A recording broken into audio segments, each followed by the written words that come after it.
நாளைக்கு காலை 11 மணிக்கு சென்னை காமராஜருடைய அரங்கத்தில் தேர்தலுக்கு பிறகு காங்கிரசுடைய முக்கியமான பொதுக்குழு செயற்குழு நடக்க இருக்கிறது. அதில் ஏறக்குறைய 1500 பேர் கலந்து கொள்ள இருக்கிறார்கள்.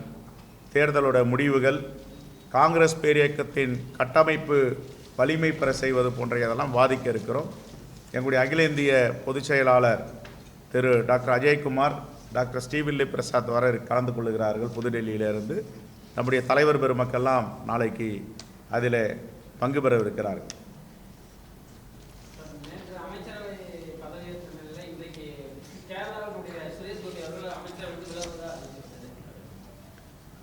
இப்போ தான் சொன்னாங்க கேரளாவில் அக்கௌண்ட் ஓப்பன் பண்ணியிருக்கோம், கால் பதித்திருக்கோன்னு.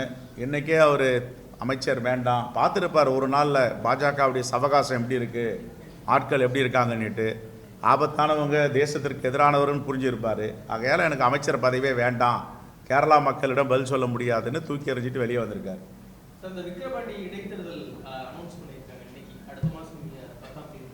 விக்கிரவாண்டி இடைத்தேர்தலில் இந்தியா கூட்டணி, குறிப்பாக திராவிட முன்னேற்ற கழகத்தின் சட்டப்பேரவை உறுப்பினர், ஒரு அருமையான சட்டப்பேரவை உறுப்பினர், அந்த மக்களுக்காக தொடர்ந்து பாடுபட்டு கொண்டிருந்தவர், ஒரு மூத்த சட்டமன்ற உறுப்பினர் காலமாகி இருக்கிறார். அவருடைய இறப்பு மிகப்பெரிய இழப்பு. திராவிட முன்னேற்ற கழகத்தின் சார்பாக அங்கே வேட்பாளரை நிறுத்தப்படுவார்கள். காங்கிரஸ் பேரியக்கம் முழு ஒத்துழைப்போடு அங்கே இருந்து யாரை அறிவிக்கிறார்களோ அவர்களை வெற்றி பெற வைத்து கோட்டைக்கு அழைத்து வருவோம். மத்திய அமைச்சரவையில் மீண்டும் நிர்மலா சீதாராமன், ஜெய்சங்கருக்கெல்லாம் இடமளிக்கப்பட்டிருக்கு.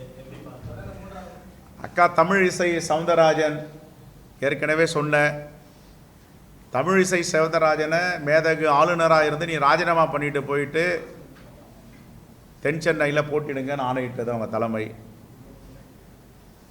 அதே போன்று முருகனை, முருகனை நீ போயிட்டு நீலகிரியில் போட்டிடுனாங்க. நிர்மலா சீதாராமனுக்கு ஒரு நீதி, ஜெய்சங்கருக்கு ஒரு நீதி, விளிம்பு நிலையிலிருந்து சென்றிருக்கின்ற முருகனுக்கு ஒரு நீதி, ஒடுக்கப்பட்ட சமூகத்திலிருந்து சென்றிருக்கின்ற தமிழிசைக்கு ஒரு நீதி. இதான் பாஜக RSS உடைய சித்தாந்தம். கட்சிக்காக உழைத்து குரல் கொடுத்து வெயிலிலும் மழையிலும் அலைந்த தமிழிசையை கைவிட்டு விட்டார்கள். மாநில பிரிவினைவாதை பேசுவதும் மாநிலத்துக்கு எதிராக செயல்படும் நிர்மலா சீதாராமனை அமைச்சராகி இருக்கிறார்கள். இதுதான் பாஜக. பாஜகவோட வாக்கு வங்கியை குறித்து பேசுவதற்கு செல்வ பெருந்தகைக்கு அதிகாரம் கிடையாது. மீறி பேசினால் அவருடைய பின்புலம் ஆராயப்படும். தாராளமாக ஆராயிட்டோம். அவர் கொஞ்சம் தான் சொல்லியிருக்காருன்னா நிறைய இருக்குது, சந்திப்போன்னு சொல்லுங்கள். ஏன்னா அவருக்கெல்லாம் எப்படின்னாங்க, ராஜாலாம் அவருடைய தலைமுறை, அவருடைய பாரம்பரியம் வேறு, எங்கள் பாரம்பரியம் வேறு. நாங்கள் 2000 ஆண்டுகளாக போராடி போராடி இந்த இடத்துல வந்திருக்கோம். அவங்க அப்படி கிடையாது. தேச தந்தையே கொலை பண்ணுவாங்க. மகாத்மா காந்தியை யார் அவங்களுடைய மூதாதையர்கள் கொலை பண்ணாங்க, அவருடைய வாரிசு அவர். அந்த வாரிசு அப்படி தான் பேசுவார், வெறுப்பு அரசியலை பேசுவார். நாங்கள் அண்ணாமலைக்கு தவறுனா தவறுன்னு பேசுகிறோம், பாஜகவுக்கு எதிர அரசியல் பேசுகிறோம். எங்கள் பேச்செல்லாம் நாகரீகம் இருக்கும்.